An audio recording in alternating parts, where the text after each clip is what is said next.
Hello everyone, this is Meera Dhankhar and welcome back to my YouTube channel #commerce wise. तो class 12th accountancy नई book start हो चुकी है, financial statement.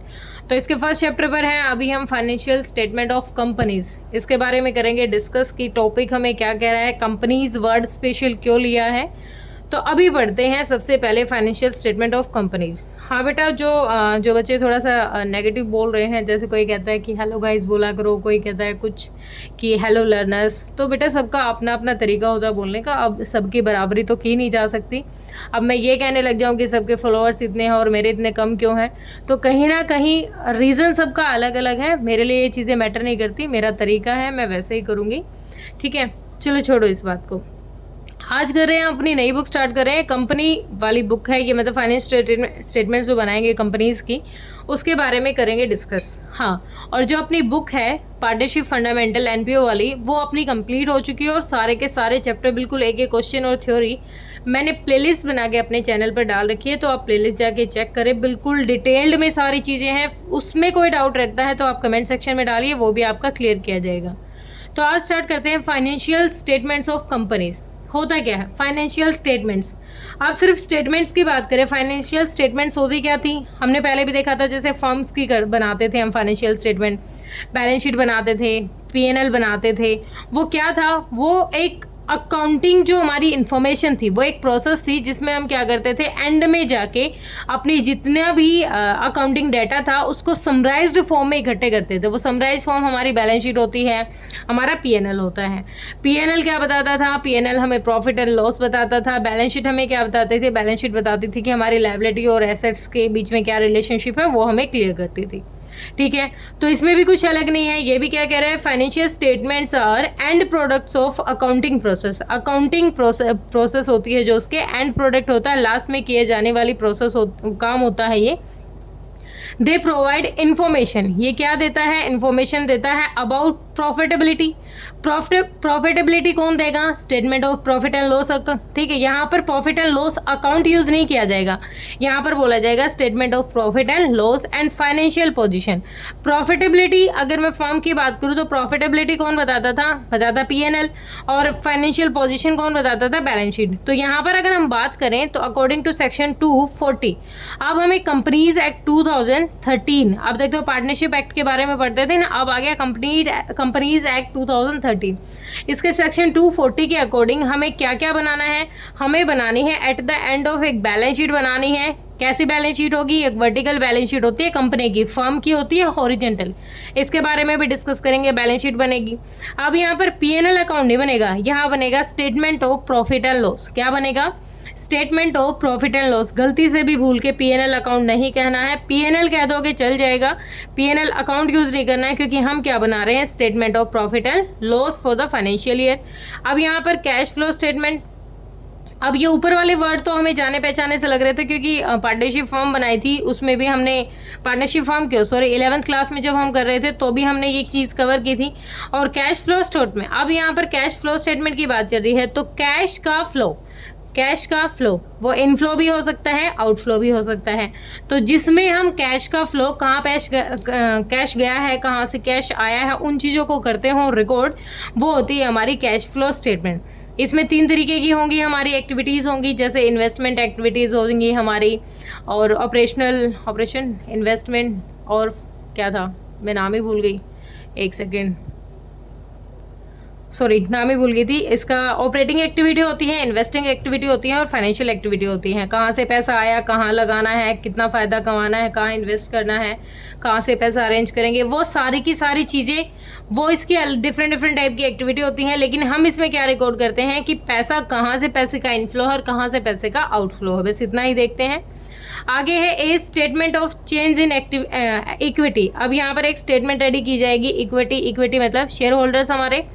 Explanatory notes तो हम वैसे वर्ड तो पढ़ चुके हैं, ठीक है, ज़्यादा अच्छे से इसको डिस्कस करेंगे। इसमें सारी चीज़ें एक्सप्लेन फॉर्म में होगी हमारी, पीएनएल में अलग से ना दिखा के, sorry PNL statement of PNL balance sheet में ना दिखा के, अलग से हम अपने एक्सप्लेनेटरी नोट्स बना लेते हैं अपनी इन्फॉर्मेशन को अलग से शो कराने के लिए। तो ये 5 चीज़ें हमारी क्या होंगी, कंपनीज में रेडी की जाएंगी। ठीक है, अब कुछ हमें अच्छी बातें बता रखी हैं। जो कैश फ्लो स्टेटमेंट है वो किसको नहीं बनाने की ज़रूरत होती, किसको नहीं बनाने की ज़रूरत होती? 1 पर्सन कंपनी को, स्मॉल कंपनी को और डोरमेंट कंपनी को कैश फ्लो स्टेटमेंट बनाने की ज़रूरत नहीं होती। एक नंबर का क्वेश्चन यहाँ से उठ के आ जाता है कि ऐसी, मतलब डायरेक्ट ऐसे ही दे देता है कि ऐसी कौन सी स्टेटमेंट है जो इन कंपनीज़ को बनाने की ज़रूरत नहीं होती। तो आपको ध्यान रखना है कि कैश फ्लो स्टेटमेंट हमारी जो 1 पर्सन कंपनी होती है, स्मॉल कंपनी या डोरमेंट कंपनी होती है, उनको बनाने की ज़रूरत नहीं होती। ठीक है, अगला टॉपिक है अपना फाइनेंशियल ईयर। ये ऊपर वाला होप क्लियर हुआ होगा।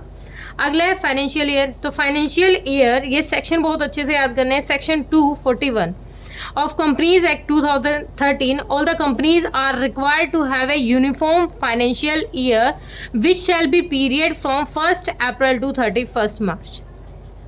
अब तक भी हम जितनी हमारी नॉलेज है, जितना भी कॉमर्स स्टूडेंट है, उन सबको पता है कि अपना फाइनेंशियल ईयर जो माना जाता है वो 1 अप्रैल टू 31 मार्च ही होता है।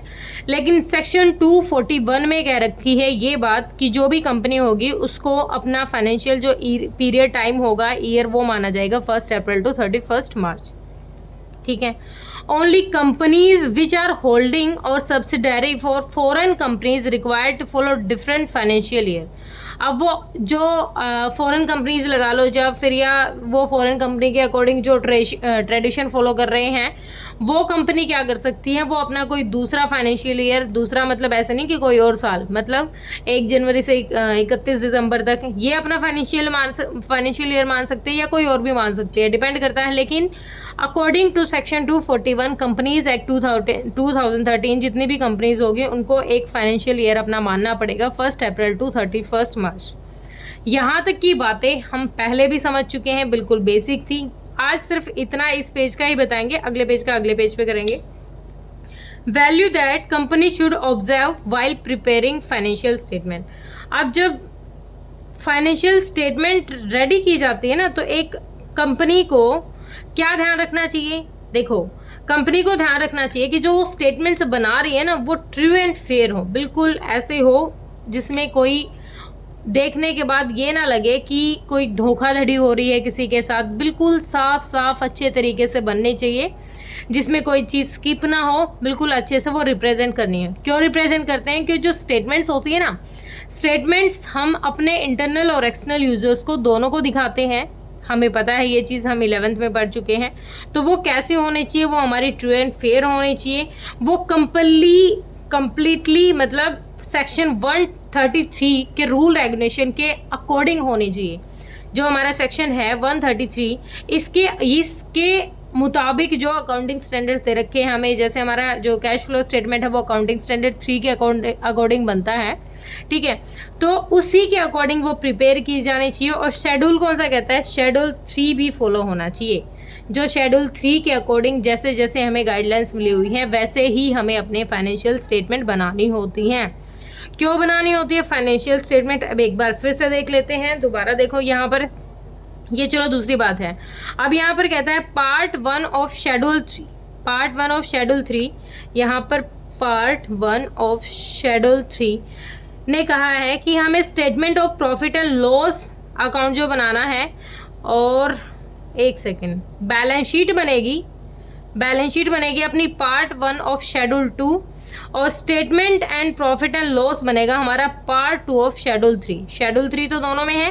पार्ट 1 के अकॉर्डिंग क्या बनेगी? हमारी बैलेंस शीट बनेगी, और पार्ट 2 के अकॉर्डिंग क्या बनेगा? हमारा statement of profit and loss account. ये पूरा फॉर्मेट हमें मिला हुआ है, इसको याद नहीं करेंगे, इसको अच्छे से समझेंगे। कुछ कह देते हैं कि इसको ऐसे रटवा दूंगा, मिनटों में रटवा दूंगा, रटना नहीं है। चीज़ें जैसे जैसे प्रैक्टिस में आएंगी अपने आप हमें आदत हो जाएगी। ठीक है, अब मैं ये कह दूं कि मैं तुम्हें एक दिन में रटवा दूंगी, तो ये पॉसिबल ही नहीं है। आगे कहता है the board of director shall present the financials. ये हमें पता है कि जो बोर्ड ऑफ डायरेक्टर होते हैं वो फाइनेंशियल स्टेटमेंट पहले ही वो क्या करते हैं, जो इंटरनल और एक्सटर्नल यूज़र हैं उनको दिखा देते हैं। क्योंकि फाइनेंशियल स्टेटमेंट के साथ जब यूजर्स के पास जाती है ना, तो उनके पास एक तो डायरेक्टर की जो रिपोर्ट होती है, देखो यहाँ पर मैंने हाईलाइट भी कर रखा है, ऑडिटर की जो रिपोर्ट होती है और डायरेक्टर की रिपोर्ट होती है, उसको अटैच कर दिया जाता है फाइनेंशियल स्टेटमेंट्स के साथ। जब भी किसी भी इंटरनल एक्सटर्नल यूजर्स के सामने जब हम अपनी फाइनेंशियल स्टेटमेंट्स को शो कराते हैं, ठीक है, अब देखो स्टेटमेंट ऑफ पीएनएल क्या दिखा रहा था, स्टेटमेंट ऑफ पीएनएल दिखाता है कि हमारी जो फाइनेंशियल परफॉर्मेंस है वो कैसी है, हम कैसे परफॉर्म कर रहे हैं, हमारी कंपनी कैसे परफॉर्म कर रही है, वो बताता है परफॉर्मेंस। और जो हमारी जो बैलेंस शीट है, बैलेंस शीट बताती है हमारी पोजीशन कि एट प्रेजेंट हमारी पोजीशन क्या है, इक्विटी, लायबिलिटी एंड एसेट्स, और हमारी किस तरीके से वो सारी चीज़ें जो बताने की ड्यूटी होती है वो बैलेंस शीट बताती है। तो दो चीज़ें ध्यान रखना, कंफ्यूज नहीं होता, परफॉर्मेंस की बात आती है, प्रॉफिटेबिलिटी की बात आती है तो स्टेटमेंट ऑफ पीएनएल, और पोजीशन की बात आती है तो बैलेंस शीट, ठीक है। और जो स्टेटमेंट होती है हमारी ये इनके साथ क्या लगती है, किसके साथ, ऑडिटर की रिपोर्ट भी लगती है और डायरेक्टर की रिपोर्ट भी लगती है जब इंटरनल और एक्सटर्नल यूजर्स के साथ इसको शो किया जाता हो। तो होप ये बिल्कुल बेसिक क्लास थी, क्लियर हुआ होगा। किसी का कोई डाउट है तो कमेंट सेक्शन में डालिए बेटा। Thank you so much.